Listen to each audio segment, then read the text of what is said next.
Cześć! Bartek Urban, zapraszam do testu Seata Leona Cupra. No właśnie, dlaczego Seat Leon Cupra, a nie Cupra Leon? Przecież w 2018 roku koncern WAG, czyli Volkswagen Auto Group, w skład którego wchodzi m.in. Volkswagen, Audi czy Seat, stworzyli nową, sportową markę Cupra.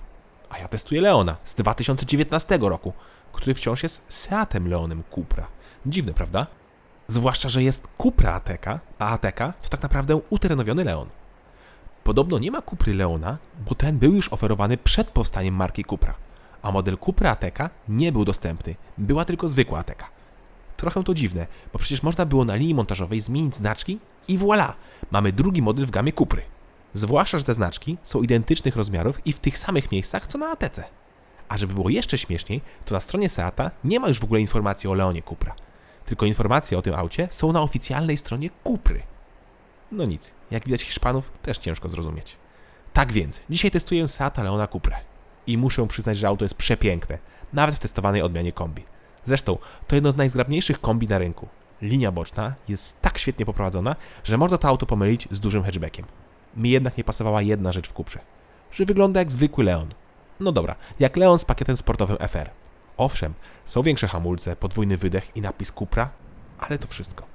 A teraz sprawdźcie sobie, jak wygląda zwykła Meganka i Megane RS, albo Hyundai i30 i i30N, albo Civic i Civic Type R.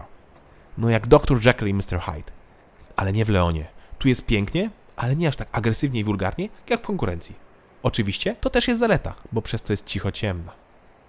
Swoją drogą, nie wiem czy zwróciliście uwagę, ale testowana Cupra ma brązowe elementy i wskazywałoby to na wersję Cupra R, ale takową nie jest.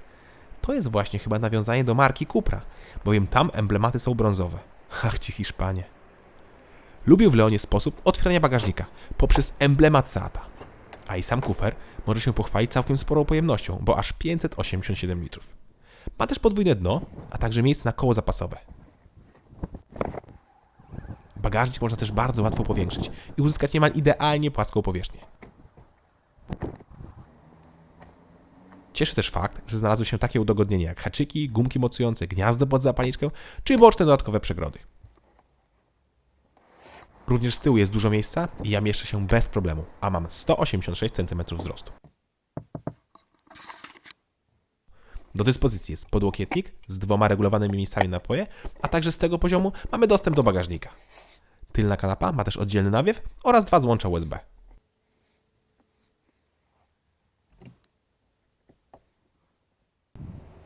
Testowany model był wyposażony w opcjonalne kubełkowe fotele, które świetnie wyglądają i są zaskakująco wygodne. To nie jest taki typowy twardy kubełek, tylko jest naprawdę wygodny. Chociaż też trzymanie boczne mogło być minimalnie lepsze. Fotele są w pełni manualne, tak samo jak i kierownica, którą oczywiście regulujemy w 2 płaszczyznach. Mamy też regulowany podłokietnik z przodu, za co duży plus. Szkoda tylko, że deska rozdzielcza jest taka smutna i wydaje się archaiczna w porównaniu do chociażby Golfa czy Octavii, a to przecież są bracia bliźniacy. Zarówno wygląd, jak i materiały użyte do wykonania deski rozdzielczej są w moim odczuciu gorsze. Owszem, spasowanie jest naprawdę niezłe i część materiałów jest naprawdę miękka w dotyku, ale jednak wygląd deski pozostawia sporo do życzenia.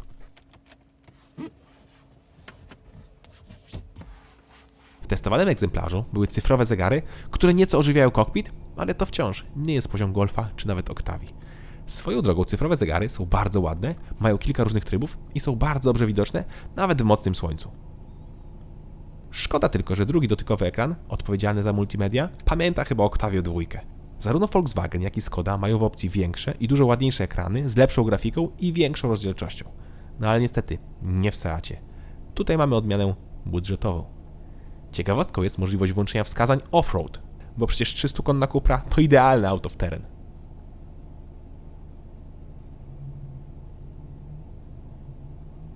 Nie można za to narzekać na brak skrydek czy schowków. Mamy m.in. ładowarkę indukcyjną, małe przegródki ze skrzynią biegów, 2 miejsca na napoje, czy zamykany schowek w regulowanym podłokietniku. W drzwiach zmieścimy małe wody, a największy schowek jest przed pasażerem. Po lewej stronie od kierownicy też znalazło się miejsce na mały zamykany schowek. Dobra, ale pora na silnik. Pod maską Leona Cupra pracuje silnik benzynowy Turbo 2.0, który występuje w 2 wariantach mocowych, 290 albo 300 koni. Moc jest zależna od napędu i nadwozia, bowiem 290-konny Leon ma napęd na przód, a w 4-łapie jest 300 koni. Dodatkowo, właśnie tylko kombi może być w opcji w 4-łapie. I właśnie takie kombi testuję, czyli z napędem 4Drive.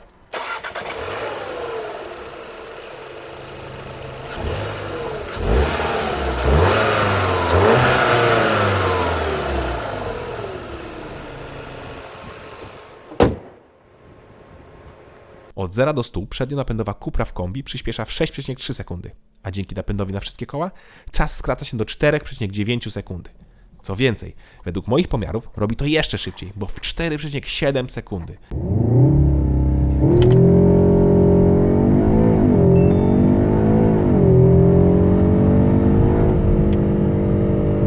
Start z procedury startu robi nieziemskie wrażenie. Pocisk. Zresztą bez procedury też jest bardzo prędko. W ogóle z 300-konnym silnikiem Leon to prawdziwa rakieta. Nie ma obrotów czy prędkości, kiedy Leon by nie wystrzelił do przodu jak głupi. No coś pięknego.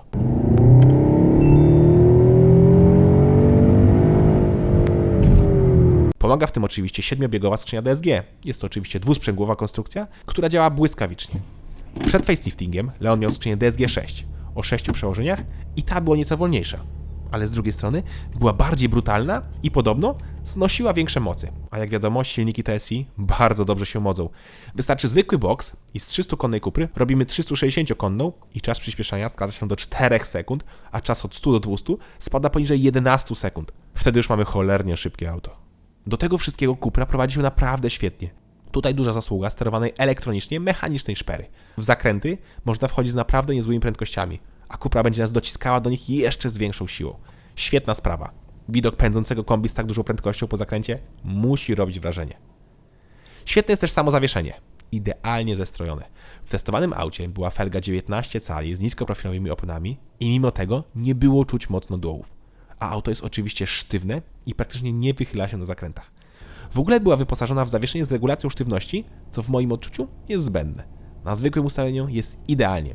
Także można i poszaleć, jak i nieco się zrelaksować. Świetna robota. W ogóle silnik, osiągi, zawieszenie, skrzynia biegów i układ kierowniczy to pierwsza klasa. Jest jednak jeden problem, a nawet w moim odczuciu wada. Walory akustyczne. Niestety przy tych niesamowitych osiągach Leon kompletnie nic nie brzmi, a przez to brakuje w nim emocji. Poważnie, posłuchajcie jak brzmi Leon.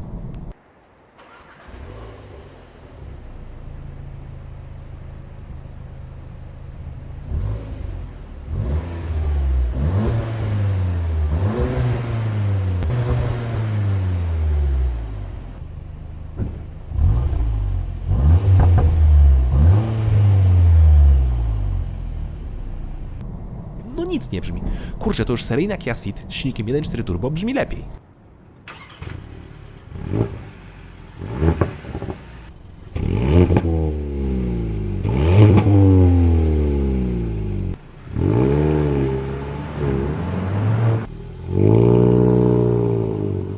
W zasadzie jedyny moment, w którym Leon coś tam brzmi, albo chociaż próbuje brzmieć, to procedura startu. Wtedy coś tam lekko popierduje.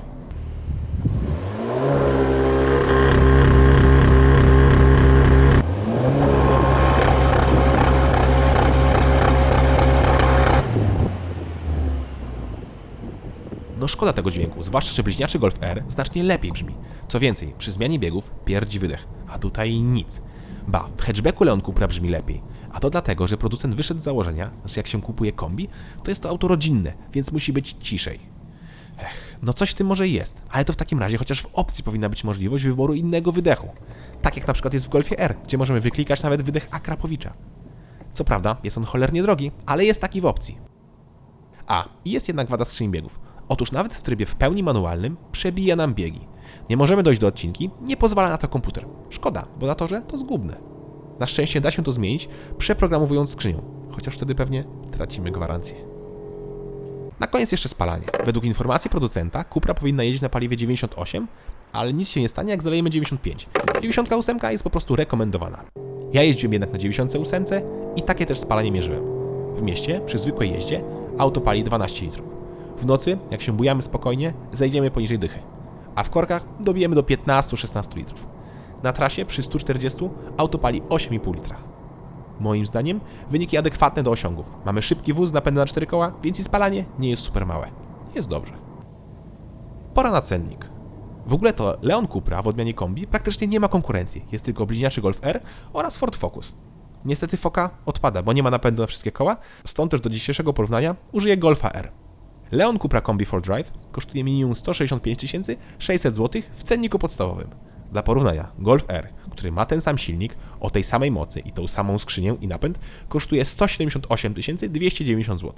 W W tym momencie na Cuprę jest też upust w wysokości 10 tysięcy złotych, więc Cuprą można wyjechać za 155 600 złotych. No jest dużo taniej od Golfa, ale tak jak mówiłem, Leona nie da się doposażyć takiego Golfa i wygląda nieco gorzej w środku. Znowu z zewnątrz Leon jest ładniejszy. No co kto lubi. Cena jest jednak adekwatna. Seat Leon Cupra razem ze Skodą Octavia RS, oczywiście tą benzynową, to chyba najnudniejszy chodkarz na rynku. Ładny, ale nie agresywny z zewnątrz, prosty i wykonany z przeciętnych mastików wnętrze oraz kompletny brak doznań dźwiękowych. Oczywiście nie wliczam tutaj syntezatora dźwięków, który faktycznie daje nam emocje, ale same negatywne, bowiem chcemy go jak najszybciej wyłączyć. Najlepiej na zawsze. Ale wiecie co jest najlepsze? Że to nie jest zły samochód. Ba, to jest bardzo dobry samochód. Tylko jest kompletnie inny niż Megane RS, Hyundai i30N czy Honda Civic Type R. Leon Cupra, zwłaszcza w odmianie kombi, to tak naprawdę bardzo, ale to bardzo szybkie rodzinne auto. Ja bez wahania zmieniłbym tylko wydech i mógłbym nim jeździć na co dzień, bo spełnia moje wymagania do samochodu idealnego na co dzień, czyli bardzo szybki, z napędem na 4 koła, pakowny, wygodny i ładny. Nie każdy szuka przecież krzykliwego hot hatcha.